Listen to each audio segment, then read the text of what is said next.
on a constaté que les examens, au lieu qu'ils se déroulent courant juin, ils vont donc avoir lieu jusqu'au mois de juillet. Certes, cela va nous permettre, s'il y a lieu, bien sûr, d'aller à l'essentiel. Quand je dis essentiel, c'est quoi? C'est-à-dire de dispenser un programme dans le temps, avec un rythme bien donné, et de manière à ce que ces différents programmes soient compris par nos enfants. Le problème, c'est surtout au niveau de l'intérieur.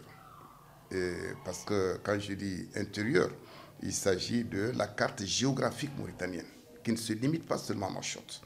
Alors, vous n'êtes pas sans savoir qu'à l'intérieur, déjà depuis au mois de mai, il y a des écoles qui deviennent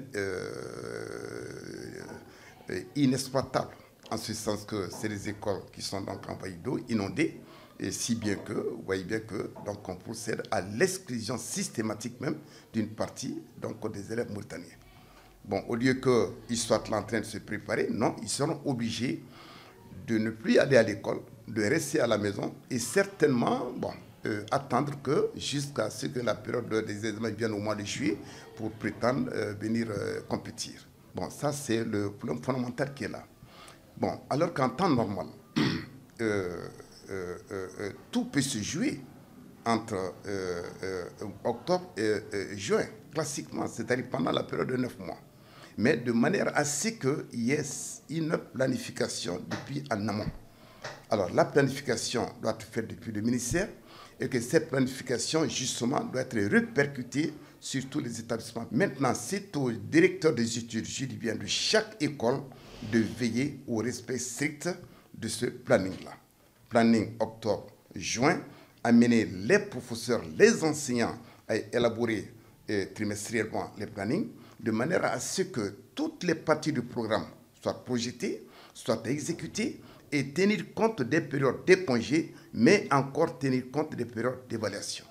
Et comme ça, on va préparer les enfants progressivement et arriver donc à mi-juin, les évaluations peuvent avoir lieu. Et si bien qu'on va donner le temps aux professeurs de corriger, de rendre les notes, que les bulletins donc s'établissent et on va libérer tout le monde, en tout cas d'ici fin juin. Déjà été habitué, il faut qu'on le dise également franchement, été habitué à tronquer l'année. Donc fermer l'année scolaire au mois de mai, certains même c'est au début du mois de mai. Donc Madame la ministre est venue cette année demander aux gens de respecter scrupuleusement ces dates. Donc là, moi je n'y vois aucun inconvénient. Ça permettra d'abord aux élèves de finir le programme.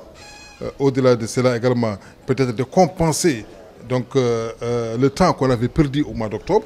Donc là, moi je n'y vois aucun inconvénient.